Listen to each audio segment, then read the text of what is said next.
And thank you for your incredible service as governor. You know, we're a little close to Iowa there, so we always got to see what an incredible governor he was. And then as Secretary of Agriculture, not once but twice, with so much respect from people from both sides of the aisle. I think you see that reflected in some of the speakers you're having here today, and the knowledge that he has, and that he is devoting himself to the World Food Prize Foundation, and this dialogue couldn't be more important right now. I know when the new Ag Secretary was nominated, the first person I called to kind of talk it through, Tom Vilsack, and he talked about some of the things that were being left on the table and what we had to get done and how we can get it done. So he's going to continue to be an advisor in a very big way to all of us. I want to thank everyone who is with us today. I note that the director of the University of Minnesota GEMS Informatics was a previous panelist. You know, got to do the hometown thing, right? And I think you're going to hear from Chuck Grassley. Is that right? There we go. So I'm actually #1 in the last Congress in the Senate for bipartisan bills, and I'm #3 for passing bills into law. But I think I got beat out by Grassley because he's like 90 years old and he can still do it. So there you go. And that's been a really important part of my work, which Tom noted, to be able to find common ground, not only in Washington, but also with my constituents. And I'm not going to say that's old-fashioned right now, because the world and our country depends on so much more. Hearing about your last panel about the supply chain, how important it is to get foreign aid out there, to get ideas and research out there, and coming from the state that's 4th in the country for ag exports, I am not going to give up on our ag economy, and I am not going to give up on how we work with the rest of the world. To me, that means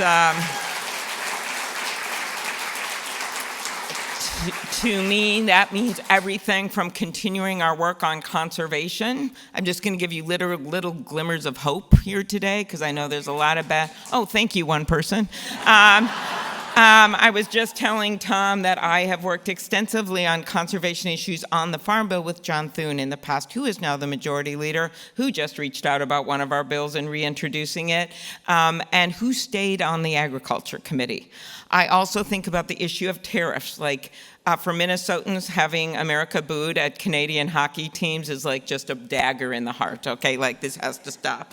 But that aside, I think that's a very troublesome development, some of these proposed tariffs that they're hanging over our heads. The fact that Mitch McConnell, who also stayed on the Ag Committee, okay, there you go, and knows how to make some deals, is still on there. And when you look at the remarks about tariffs, you cannot tell the difference between me or Mitch McConnell from the last hearing. That's something, okay? So the point is that there's a lot of concern and some issues that are bubbling up where I think we are going to see some of our Republican colleagues rise up. So I chaired Donald Trump's inauguration.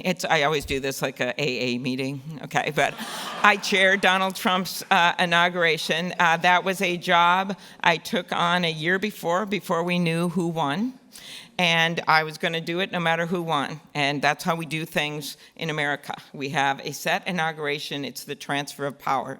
But I am the only one that spent 20 minutes in a car in the history of the universe with Joe Biden and Donald Trump together.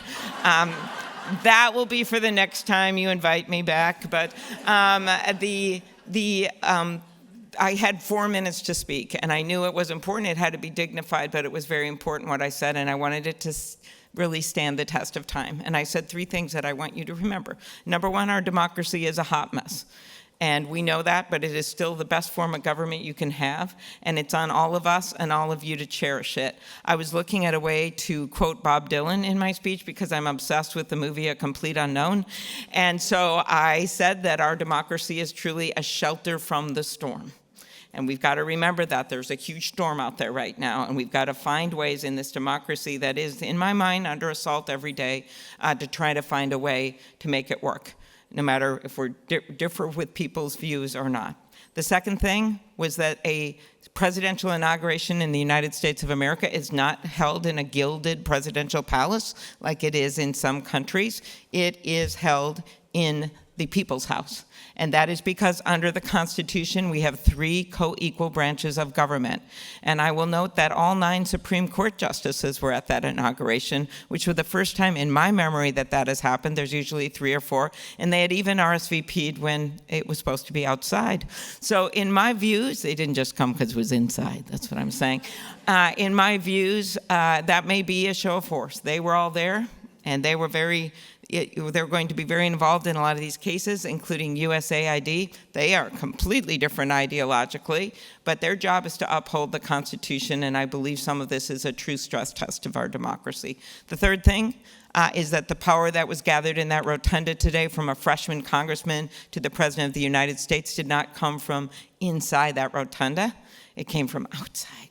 It came from the people of this country, and that includes all of you, and I want to thank you who are advocating, whether it's for food aid or for conservation or for working with the rest of the world or for having an economy from a business perspective that works.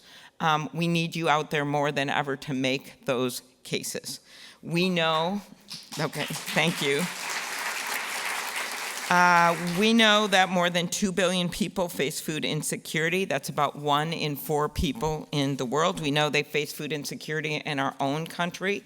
I've been troubled by the recent announcements about some of the cutbacks to our own food banks and have been in contact with the USDA and am doing a caucus-wide letter on this front. And of course, so many of us have been active on the foreign aid issue in a big, big way. And America has proudly fed the world for decades. Food aid has been a critical component of that effort. You know this. Food aid is a significant market for American farmers, purchasing over $4.25 billion in American commodities from 2020 to 2024. We know that it saved lives. We know that it's so important to bring America up in the world when they see that we're delivering that aid. We know we don't want to concede this to other countries that may not be our friends. We know it builds customers for the future. I remember this old story that Bill Clinton once told about going to a factory that had been an American-sponsored project in Africa, and he saw there were some shirts there, and he bought a shirt, and he brought it home, and he hung it in his closet. And every time he opened the closet, he thought, they don't hate us, they like us. That is part of developing these future customers in the world. And so I see this and the foreign aid piece of this as number 1, of course, about feeding the hungry. Number 2, about our role in the economy and how we build up that role in the economy and don't give it away to China and other places. And then number 3, our national security. I remember once doing an event with Tom Emmer, who is my friend and now number 3 in the House of Representatives, ready for this, at the American Refugee Committee. It was only like 8 years ago, about how important it was to continue aid to Somalia. And he made the case quite stridently that if we didn't help and intervene and support that fledgling government there, that we were going to see more terrorists take over that country and it would lead to problems at home. You cannot shut your eyes or put your head in the sand to what's going on around the world. If you do that, it's going to come knocking at your door no matter what you think. And that includes everything from right now what we're dealing with on the immigration front and on families that are trying to get loved ones back into America, or whether that is companies trying to get in workers on even short-term visas, or farmers trying to get people to work on their fields. That's the rest of the world there to help us if we do it right and we vet people and do everything right. That is part of how we have made America great. Immigrants don't diminish America. They are America.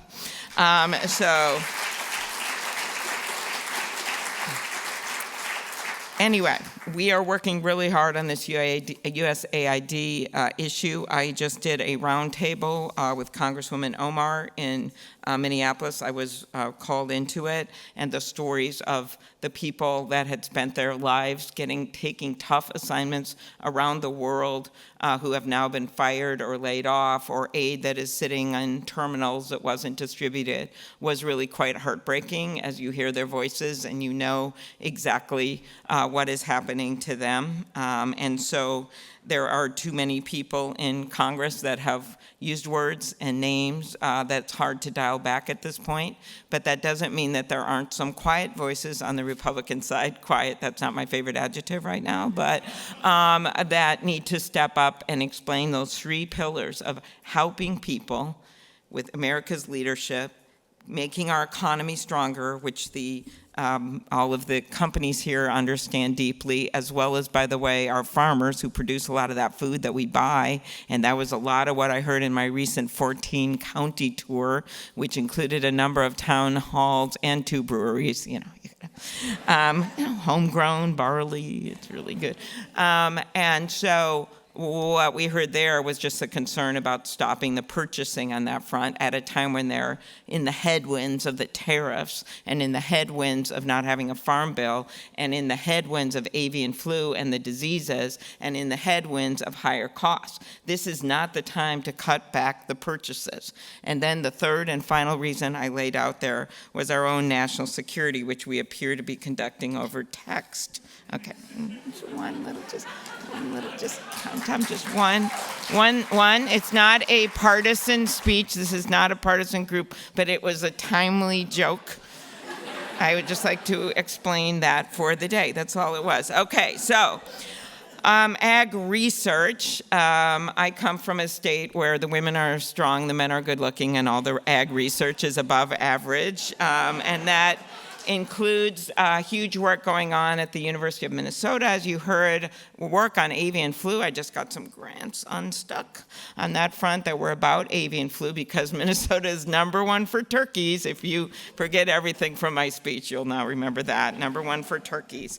And so that ag research, we are on the cusp of so many great developments. Of course, not just on the animal front, not just on the crop front, but also on the people front with medical research. So I kind of look at this in a big, big way. We are literally, because of the mapping of the human genome and the work and the bipartisan support we put into NIH and we put into ag research, because all over the country, including in a whole bunch of red states, because of AI and the uses of AI to kind of better focus on some of this, whether it's delivery of water or pesticides in the fields and just the advancements we see with precision technology. All of this are getting us to this point where we've already had American leadership in ag, and that's what is, we are on the cusp of great achievements right now, so let's just not screw it up, okay? I know that when you swear you do better on the internet right now, everyone's swearing because that gets them more likes. I don't do that, so I just say we better not screw it up, but other words would fit. So I had Chairman Bozeman came out to Minnesota last year and spent the day with me, and I'm going to go to Arkansas, hopefully in the near future, but we talked about strengthening funding for ag research. We were out in North Dakota together as well another day in the summer with Senator Hoeven and Senator Smith about some of the research going on there. And I've just been really wowed by the amount of advancements in research. It's years ago, I think some of this where they can configure the spray herbicide where it correctly identifies the weeds and only put it there, or the soil mapping and aerial imagery technologies to lower costs, reduce water input when we know that's going to be such a priority. Ask California. Years ago, this might have all sounded like science fiction, but now it's just science. It's real and it's happening and we have to support it. So I think that piece of this, when I look at areas of Republican support for everything from land grant institutions to improvements to our research facilities, to sustained funding for public-private partnerships through the Foundation for Food and Agriculture Research, I think all of this will lead us to a good place when it comes to research. Of course, we have to start these negotiations on the Farm Bill, which I believe there's some interest in doing, and that's how you speak vaguely when you want your colleagues to come with you, but I think they're ready. And then also on the other side, we have this reconciliation. We're trying to think of a better word for it because no one understands what it is, but this sort of tax and spend decision that's coming up and that's concerning in how it affects the Farm Bill. So we have to really figure some of this out with our colleagues, so we don't get put in a position where we will be reducing the funding for whether it's food banks or whether it is voluntary conservation. That's a good name. Or whether it is the work that we are doing on research. All of that's going to matter. Obviously, I've been concerned about some of the layoffs. The USDA has brought back some of those employees, and the Ag Secretary came out and said, no, that shouldn't have happened a while back. But all of this kind of chaos going on, if you read about what's happening at Social Security today in the Washington Post, it just makes it harder to do this hard stuff. This hard stuff is what we need to do. And it has so much promise if we do this right. It has promise for trade, and it has promise for new technologies and science. But then we have to make sure that we are just continuing we don't lose epidemiologists at the USDA, or we don't lose trade experts and the like. So that's why I'm down on chaos. Just generally, and I think that at some point with the American people pushing back all over the country, that maybe we can get in a better place. But meanwhile, I've got to work with my buddies over in the Senate on both sides to try to move this and kind of get people to stand up and do this. Because all we actually need with some of this, and I'm not saying we shouldn't reform the government or make some changes. I ran for president in part because I want to do that. But this is some of the stuff that results in chaos is actually going to set us back and make it harder to make some of the changes and permitting reforms and other things that we need to do. And so that's why I think we have a case to make. But if just 3 Republicans stood up in the House and 4 in the Senate and said, look, I want to make these changes, but this goes too far with food aid and other things, we would be able to be moving forward, I think, much more productively. So I'm just going to end with one of my favorite scientists. That's Dr. Norman Borlaug, who changed agriculture forever. Now, he might be from Iowa, but I always thought he was from Minnesota, and I was wrong. And he studied at the University of Minnesota, and when Tom and others and the senators from Iowa worked on this statue for one of their state statues of Norman Borlaug, he was still alive, and I got to go there and also meet his family. That's when I started realizing he actually wasn't from Minnesota. We were just kind of claiming him. And just like some of the states around us claim the Vikings when they're doing well, and then they don't when they're not. But he did have one little sign of Minnesota, like a U of M ring on his hand. That's so I can go by the statute and go there. But in fact, he did study at the University of Minnesota, and he saw people around the world suffering, and he used science to launch the Green Revolution. I thought of this when I put this on. It was also because we had a blizzard in Minnesota on Sunday in northern Minnesota, and I wanted to pretend it's spring, and so I did that. So his inventions, including water-resilient, high-yield, and disease-resistant crops, saved 1 billion people across the globe from dying of hunger. Think about that. One guy and the people around him that supported him, the universities that supported him, the funders that supported him, the students that worked with him. And today his statue in the U.S. Capitol stands as a symbol of the possibilities we unlock when we connect bold ideas with investment in ag research, investment in the rest of the world. In the lecture he gave after receiving the Nobel Peace Prize in 1970, Dr. Borlaug said, "Civilization as it is known today could not have ever evolved, nor can it survive without an adequate food supply." His words are relevant today as they were more than a half a century ago.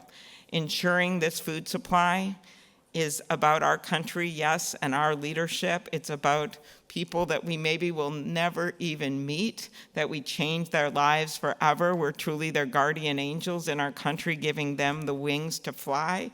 But it is also about those little girls and boys across our country right now who are taking part in robotics championships and are studying about how you can treat water, and they're all excited about it. I was driving near the University of Minnesota, and they had a big thing up a few years ago. It said traffic jam ahead, like they do for, anything with like football games, and it said robotics championship. I'm like, yes, yes. The point is that these kids are excited about this. And so part of what you're doing with this foundation is to help the whole world, but to breed our own homegrown talent and make them know that anything and everything is possible. Thank you.